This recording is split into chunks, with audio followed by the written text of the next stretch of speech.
My first attempt at maintaining a scud culture with minimal algae and loads of plants and keeping it looking nice was pretty much unsuccessful.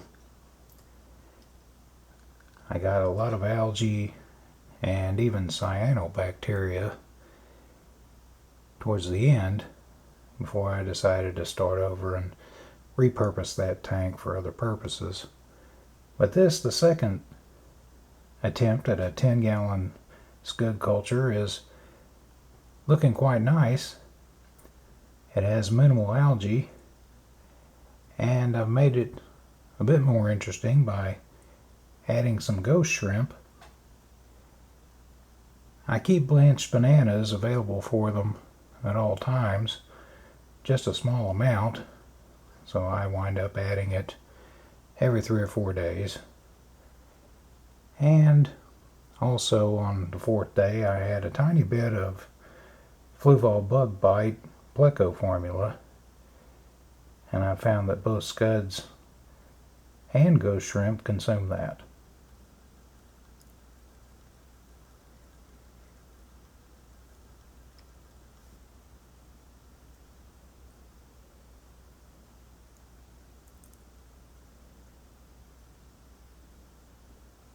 This is the 10-gallon, which was formerly a scud culture. At present I'm using it to attempt to breed some Gabon killifish. The first pair that I put in there, the male was, I thought, a little bit too aggressive, so I replaced him with another nice looking male, and he seems to bother the female much less. She had a bit of fraying on her caudal fin, but I believe that after about a week that's already healed up.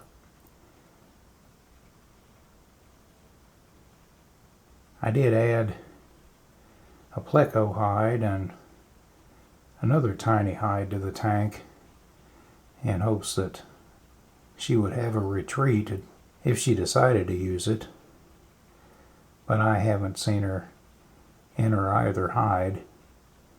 But I've been able to acquire some blue gularis killifish, and what I'd like to do is move these fish back to the colony and make an attempt to breed them.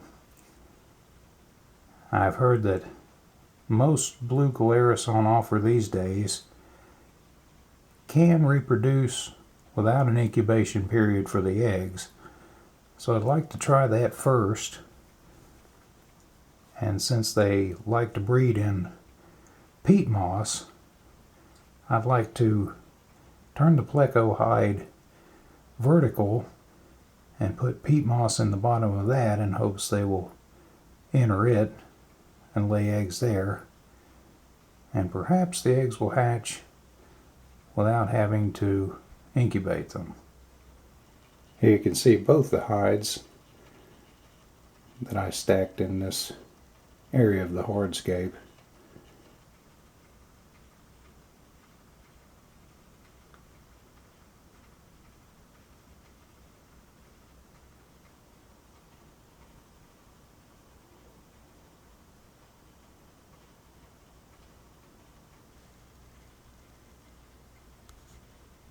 That was a shot of the male blue gularis killifish, and as you can see, they're too large for a 10-gallon and also too large to enter this Pleco hide that is now in the vertical position with peat moss in the bottom. So I'm going to breed the Gabon killifish in this 10-gallon. If the peat moss is to their liking, I hope they'll go into the Pleco hide and lay eggs there. Then after a few weeks I can remove the adults and see if they left behind any viable eggs.